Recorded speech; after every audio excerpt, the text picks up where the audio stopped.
We're not just doing this for money. We're doing it for a load of money. Welcome to the Money Tree Show, where we bring you high-level multifamily investors as well as industry-leading experts. We tease out the skills they've acquired, the habits, and the mindset they've developed to make them ultra-successful in the real estate space. It is our goal to give you the knowledge you need to either start your multifamily journey or expand your current portfolio. Whether you're an active investor or looking for a passive investment to supplement your income, this is the podcast for you. All right. Hello, everyone. Welcome to the Money Tree Show. My name is Anthony Vandermeer. I'm here with my co-host, Matt Damon. We have a special guest today. We have Tony Castronovo, who is a little bit of a renaissance man. He does real estate. He does coaching. He runs marathons like there's nobody's business. He's actually my personal coach as well. So I'm glad to have him on. Tony, how you doing today? I'm great. Wow, what an intro. Thank you. So please, let's get right into it. Could you tell us a little background on yourself, how you got into real estate, how long you've been into it, and what the antithesis was for getting into real estate? Yeah. I'll take us back just a little ways. Actually, I think I was really interested in getting into real estate somewhere around 2000, 2001, but it took me another decade before I finally took action.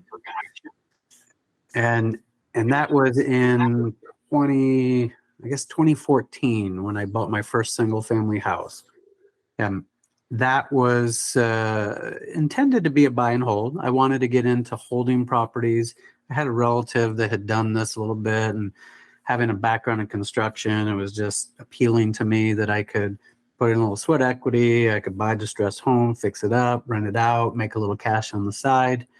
Never really thought this would be like a full-time business for me, but one property turned into two, turned into 8, and quickly became over 1,000 units. So that's the short end of it. Nice. That's awesome. Nice. All right. 1,000 units. I remember at one point, Tony, one of the things that you had mentioned probably about a year ago is you had to fix it. You had this attitude, this mindset that you had to change out of to become who you are today. It was that I'm going to fix it attitude, where if there was a leaky toilet, a faucet that was dripping, you were the guy that was like, hey, listen, I could save myself $100 and make it to, go over to the property, make it, the problem go away, save yourself a couple bucks. But that mentality got in the way of you scaling. Can you talk a little bit about your journey of how you went from 8 units and the I'm going to fix it mindset to where you are today? Yeah, man, you got a good memory there. It's funny. I bought a new truck about a year ago, and usually I buy a truck about every 3 or 4 years. The first thing I do is I move my tool belt from one truck to another, when I pull into the dealership and pick up the truck. This vehicle is the first one I haven't put my tool belt in it yet. And it took me a while to get to that point. And I remember driving to a property a couple of years ago, I guess it was, and it was a Sunday afternoon. Property manager called up. She said, hey, the lady in unit number 12, she just called. Her toilet's overflowing. She needs a plumber out there right away. It's Sunday. It's going to be time and a half. And my first reaction was, well, heck, I'm only 30 minutes away. I got this. And then after about 5 minutes, I called her back and I said, no, call the plumber. We'll pay the time and a half. I did not get into this business to go fix somebody's toilet on a Sunday afternoon, but it was tough. That's right on. So how pocket, so I can see why you might think, hey, listen, let me go out and fix this thing and, I'll save a couple bucks. People ask me all the time, do you paint your properties? I'm like, no, I don't pick up a paintbrush. Sometimes I'll pick up a broom. I'm happy to help a little bit here and there. But, the goal when you're chasing after financial freedom is not to be getting called on the weekends to go fix a runny toilet or go paint a room or something like that. That's not where we want to go. Yeah. It's tough because I have a background in construction and I love that aspect of it. I mean, pick up a hammer. I mean, I've fully renovated homes before by myself. I have a background in electrical construction, plumbing and heating. I mean, I've just pretty much done everything inside of a house. I had to start away from it though, because it was just sucking so much time. And, like we're saying, really hard to scale a business. And if you're in it for a hobby, and you just want to fix up houses and do the HD TV thing, great. But if you're trying to grow a real estate business, you can't really do it that way. Tony, I remember a story. I think it was from Facebook. Maybe it was from one of our interactions, but it's one of those stories where the I'm a mentality actually seemed to really make sense.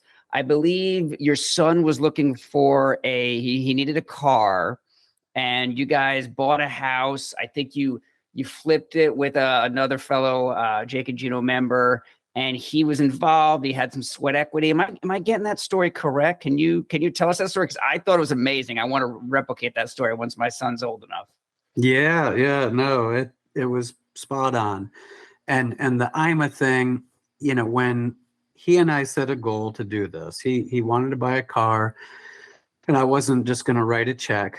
Somehow he had to be involved in the process. And so being in real estate, I was like, well, okay, how do I get some quick money in, 3 or 4 months time? Oh, okay, we'll flip a house. I remember back to the single family days. Okay, I had a lot of relationships with wholesalers and buy distressed properties. And, that was very possible to make that kind of money in that time frame. I'm sitting there around April thinking, okay, he's about to get out of school and come with me for the summer. And I'm starting to sweat it going, you know what? How am I going to find the house in the exact time that he comes out of school? And then we're going to spend all summer swinging a hammer, sweating our butts off, fixing this house. And then what about everything else I got going in my business? How am I going to do that while we're, out there at the house? There was just so much wrong with that. So at the time, I was reading the book Who Not How. And I immediately was like, you know what? This makes sense. Why am I going to try to figure out how to do this? Why don't I figure out who can help me do this? And literally, I just wrote down a list of everybody that I knew. I think you two are probably on there. Matt, I know you were on that list. But I started coming up with everybody I know who's in the flipping business, and I reached out, and lo and behold, somebody came through in about 2 weeks and had a house. So 3 hours away, which is close enough that we could spend a couple of weekends there and put in some sweat equity, but we didn't have to do the whole thing ourselves. We just took less profit, put our capital to work. And then over the summer, my son worked with Lane, my partner, and we had him on calls and talking with Lane, managing the invoice process and keeping track of the budget and recording all that good stuff. So there were a lot of lessons that came out of it. So did he get his car or what? He did get his car, but for anybody that's tried to buy a car recently, it's pretty tough out there. And so we found a car, but because of a variety of constraints, he didn't get the full money to purchase the car outright, which I'm okay with, because what he gained from it was we had an entire sort of lesson over the summer on him exploring debt and understanding how to evaluate loans and how to price a vehicle, even how to negotiate the vehicle. And when we went to purchase the car, I told the sales guy, I said, talk to him, don't talk to me. He's your customer. And behind the scenes, he and I had talked about how we wanted to negotiate the car, but I asked him to do the whole thing. It's awesome. These are real money skills. And I think like teaching your children how money works. I mean, it's not taught in schools. It's something that you don't naturally pick up unless you're around people with strong money skills. And Anthony and I have had the conversation a lot over the past couple podcasts around how our money skills have evolved over time. And like when you think about the financial freedom staircase, something that made sense on the first stair step doesn't necessarily make sense on the 9th or 10th stair step, especially when it comes to debt, right? We're in a business, the multifamily business, where we use a lot of debt. Debt is a lever. It's something that credit card debt, not healthy, right? Debt for real estate purchases, buying assets that can produce cash makes a ton of sense. So I love that you're teaching your son these money skills, and I love that you didn't just go out and buy him a car. Yeah, I think, and you guys probably have drunk a little bit of the Kool-Aid on this, but if I could have a little bit more time to have kind of thought this through with him, we might have even considered a whole life policy, insurance policy, where he could do the whole bank on yourself method, and he could have funded the purchase of his car through his whole life policy. That would have been the ideal type of lesson for him. We learned about it, he learned about it over the summer, but we just didn't have the time to kind of go through that whole process. But maybe the next one. Nice. All right, Tony. So one of the things that I know you've been talking a lot about is your new coaching business, and you're certainly someone who's very experienced in the multifamily space. Can you share a little bit about your coaching business and what your ideal client looks like? Of course. You mentioned real estate. While it can be on real estate, it doesn't have to. I have many clients that have a lot of different businesses. And really, my focus is working with entrepreneurs and small business owners. If somebody's looking to maybe transition out of a W-2 job and be a full-time entrepreneur in whatever business they're pursuing, then that's something I can help with. If they've already launched a business and are fully engaged in being a business owner, I can also help them to grow the performance of their business. That's kind of the niche that I focus on. Nice. And I know we were talking earlier before we hit record, the myths and some of the things that people who first when they leave their W-2 or think of leaving their W-2, what they don't realize when they get into it.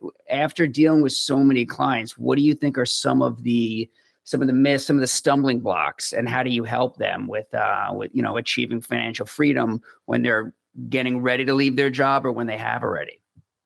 Yeah, I think the biggest myth, or maybe even a constraint for a lot of people, and maybe why they don't take action, they've been conditioned to think of this financial freedom number, right? Like they have to chase after this number of units, amount of cash flow that's going to replace their existing income.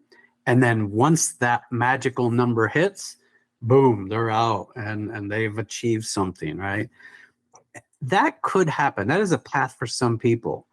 But I can tell you from personal experience that I had a very high paying job and I kept getting raises and bonuses.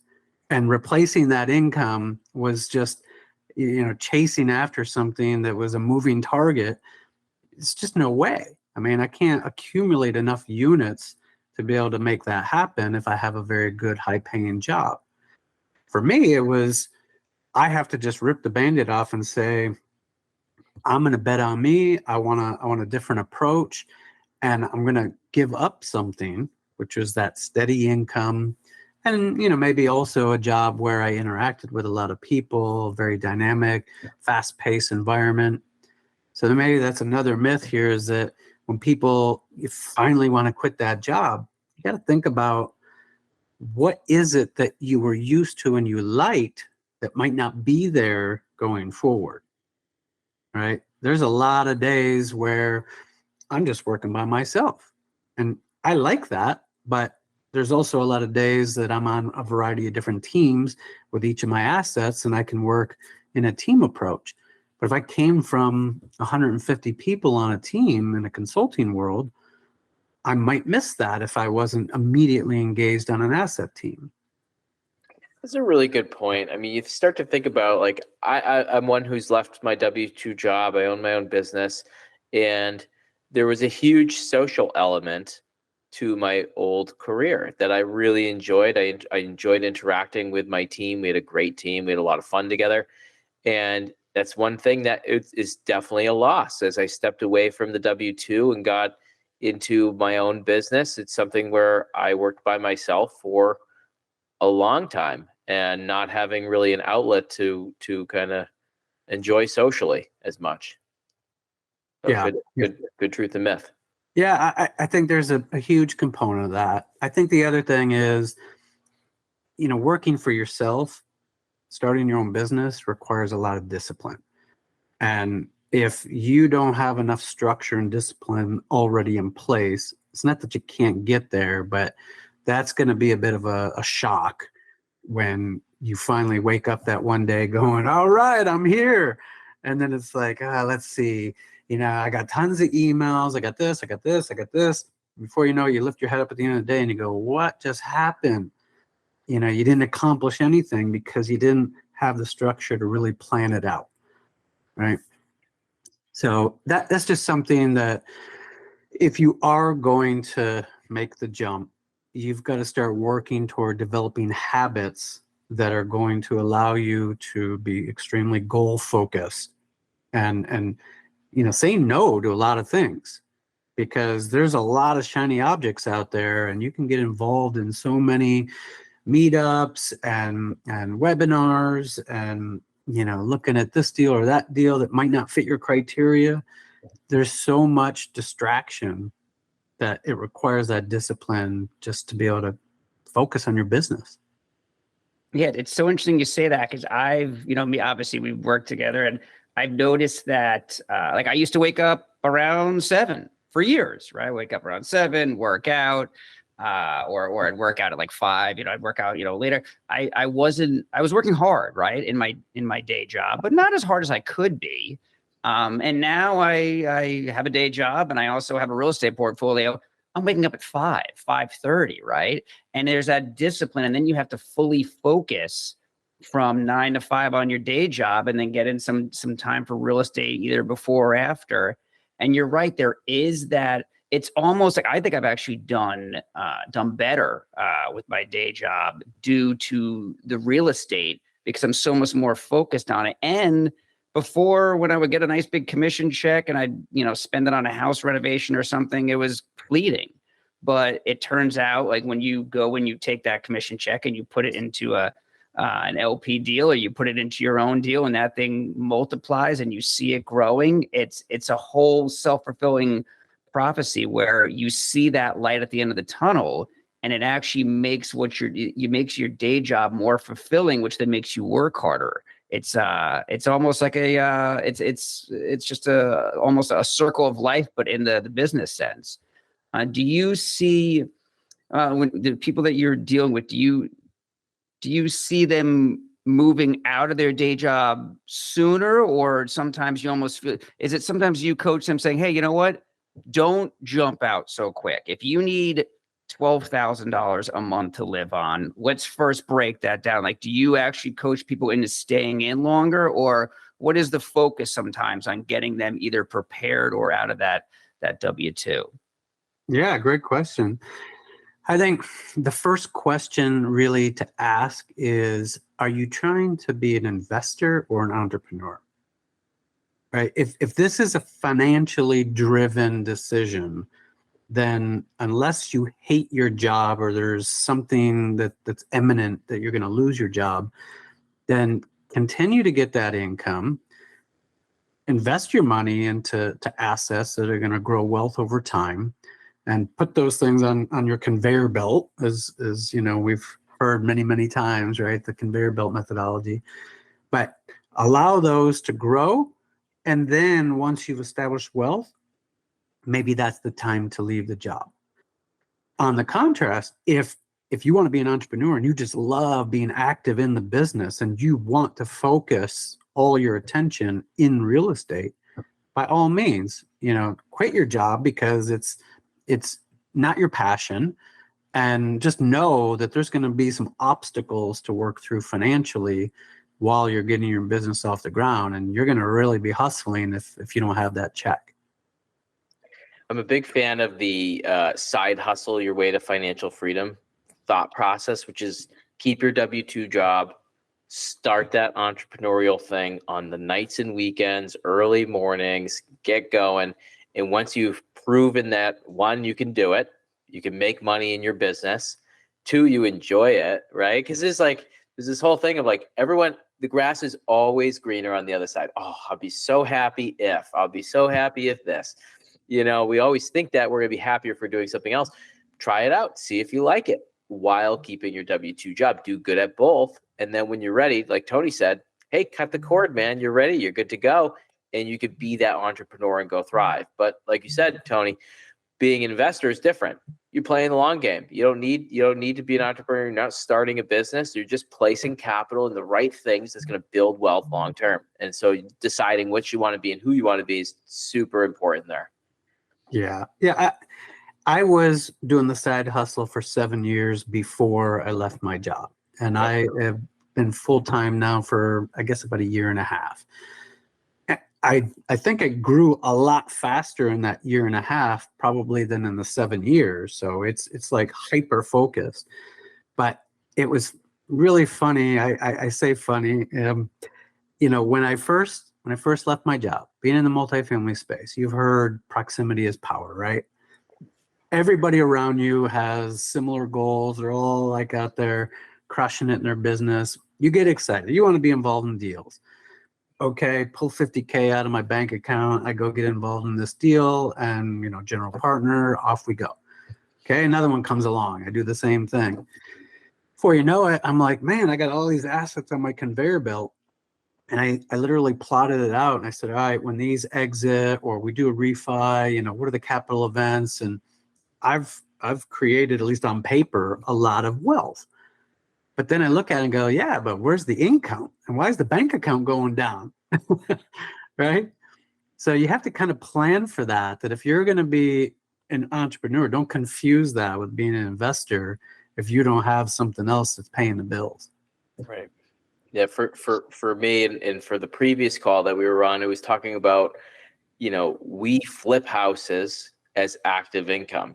Anthony works a W-2 job as active income. He's a top sales guy, right? That's his active income, which allows him to invest passively.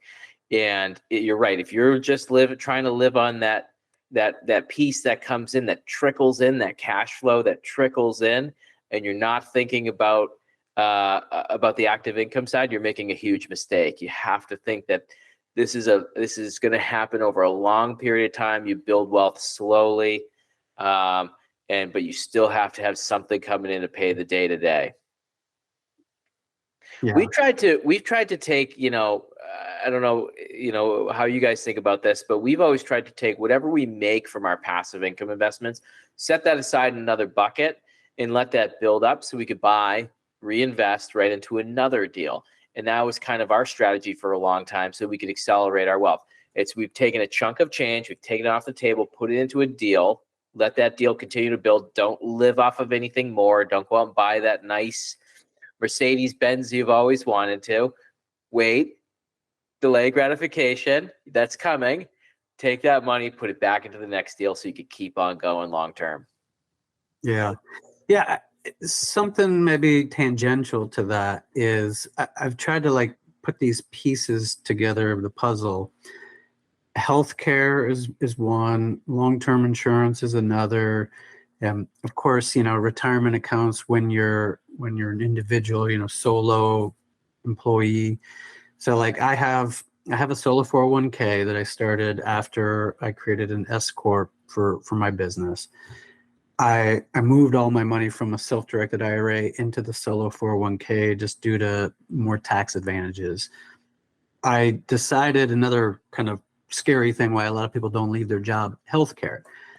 I decided my strategy was going to be try to get a high deductible type plan. There was an HSA compliant plan, grow my money, put the money I'm saving on premiums, put it into my HSA that's self-directed. I can invest it into real estate.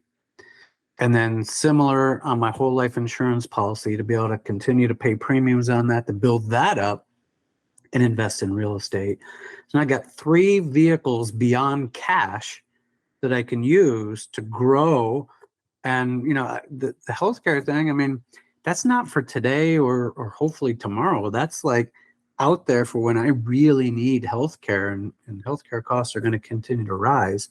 So I just wanted something separate.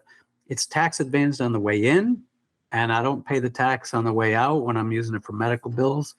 So I just think it's a fantastic strategy. Yeah, that's amazing. So how do you figure out how to set all that up? Like, obviously now you're coaching people to set that up, but I feel like that's the biggest obstacle for a lot of people leaving their W-2 is the healthcare, is these different areas where it's really scary to kind of, did you just research it to figure these out? And then how do you help people kind of figure out what's best for them as they start to exit that W-2 or their own business? Yeah, I mean, the whole healthcare thing, it's a financial problem to solve. That's it, right? There's no other mystery to it. So if in the worst situation is you're going to pay retail for the going rate of, somebody who's not in a group plan. I don't wish that on anybody, but that's the worst case scenario, right? So if you leave your corporate job and you're making enough money to be able to pay that, wonderful, you don't have a problem. But if you're trying to get more creative, then you've got to look at your situation. You might have, a large family with kids, or maybe it's you, or maybe you and a spouse. You got to look at your situation. My situation, I just looked at it and said, okay, it's me and my spouse. And, I looked at our age and we're in pretty good health right now. So unless something catastrophic happens, we have coverage for that, but we don't need to get the best insurance policy because I can pay the co-pays when I go to the doctor, right? It's not a big deal. Yeah, that makes a lot of sense. And there's one thing I didn't want to that we kind of glassed over, which I'd love to get into, is the conveyor belt. I mean, that's one thing that helped me out a tremendous amount. I actually also spoke to Matt about it after we chatted about it. So I think a lot of our listeners, they are either beginning in the real estate journey, or they're already at a certain point where they have, a nice small portfolio. I think what the conveyor belt did for me is, like, a funny thing I mentioned before is my wife, I said, so this real estate thing is great, but like, so does it make any money? Because like all the, I would buy a property and, I get that cash flow, dump it back in. Cash flow for the last 3 years has gone back into the property. Now it's finally at a point where I'm done with my construction and the cash flow is really going to explode.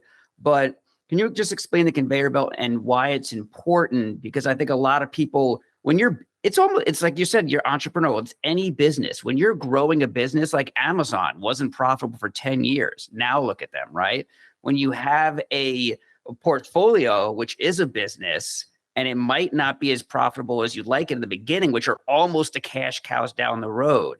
Like, what exactly is the conveyor belt, and how do you explain it to people so that they can understand that they're growing something that is truly going to be profitable down the road? Yeah, I mean, the conveyor belt, super simple, where if you're purchasing assets, whether it's a syndication and maybe you're a limited partner who's investing capital, or maybe you downright purchased it yourself and you're the independent operator of that deal, or somewhere in between, you're purchasing an asset. You set it on a timeline. We call that the conveyor belt. And let's say in a syndication, typically we're looking at 5-year holds, plus or minus. So let's just run with that for a minute. I buy an asset today, I stick it on my conveyor belt, and it's running for 5 years. Maybe in 2 or 3 years, I refinance it, I pull a little capital out. In 5 years, it sells. And maybe, let's just use simple math here, maybe it doubles in value. That's my 2x return. So if it doubles in value, now I have two choices. I can either take the cash and run, or I can reinvest that money into another asset, maybe two, since it doubled. So now if I put 2 assets on my conveyor belt, now I'm adding more assets. And over time, I have a lot of assets that are on my conveyor belt and they're all kind of rolling off. And then kind of this infinite type of model where they continue to fund each other. And I don't have to pull any money out of my bank account to be able to make it happen. The problem is, how do you get enough assets on your conveyor belt day one to get to that point where they start to roll off and you start seeing the fruits of your labor? Mm-hmm. Right? Yeah, I mean, I always think active, but if you think about it, and I would love to figure out the math on this, but if you are a doctor or a lawyer or whatever you are, you're a hardworking person who makes a good living, And each year, instead of redoing your pool, buying that boat, upgrading the car, you take 50 grand and you put it on that conveyor boat as a limited partner. I mean, if you're 30, in your mid 30s, 35, I mean, what is that conveyor belt going to look like when you're 55? If you put 50 grand a year into work, and then in 5 years, or 5 to 7 years, it doubles, and then you put that back in. I mean, that's just tremendous wealth in when it's getting towards that retirement age, right? Yeah, Especially if right. you keep that job, that W-2 job, you don't need the money, and you put it back in, you reinvest it, right? So if you look at this and you say, over the next 10 years, I'm going to start putting money into real estate, and you're going to put in your entire bonus every single time, delay that gratification, you're talking about some serious coin as that conveyor belt really gets going. You double it your first time. Okay, you took 50K, turned it into 100, right? Another 5 years go by. That's 200 grand, right? That's a lot of money. That's probably your salary at that age, right? Where you're starting to say, hey, listen, and some of that is can be tax advantaged returns that you're getting. So you're not paying, not perhaps, I mean, it depends on the scenario, but you may not be paying what you're paying now in your W-2 job on that money. So really the value of that would be even higher if you were trading time for work. In this case, you're putting your money to work instead of trading time. So yeah, there's a huge value to putting your conveyor belt into motion. And the longer you let it go, and the more consistent you are about putting money into it, the value of that just continues to grow substantially. Yeah, absolutely. And you mentioned one thing there, tax advantage. I used to be DIY guy when it comes to the construction. Well, I was also DIY when it comes to taxes. No more, because the tax situation is way too complex, and a good CPA will make you back whatever you spend with them in services. I mean, I don't know what the multiple is, but they will certainly cover their costs. I mean, that's part of this business, right? Is how much can you keep, not just how much do you make. Right. Yep. Yeah, absolutely. 100%.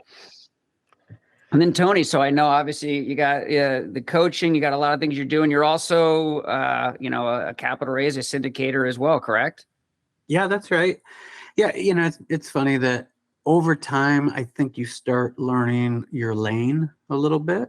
And for me, when I first started in real estate, and then when I got into multifamily in about 2018, I was doing the whole thing from acquisition to, the contracts, the construction. I wasn't doing property management after I got into multifamily, although I did it in single family, but still doing asset management. Eventually you realize it's too hard to do all of that by yourself. And so probably about my third multifamily deal, I recognized, okay, my lane is going to typically be in the capital raising side. While I can do it all and I enjoy some of it, I really enjoyed that part of it more. And it's not just the capital raising, air quotes. It's the capital attraction. And I know that sounds kind of buzzwordy-ish, but it's a different mindset. When you're raising capital, it's very transactional. It's for a particular deal. When you're attracting capital, that's the long game. And that means you're in this for your career and trying to do all the right things, the branding, the relationship building. Somebody might not invest in one of your deals for 10 years. You have to be able to be willing to put in the time and education and relationship building to be able to get to that point. And that's the part that I enjoy.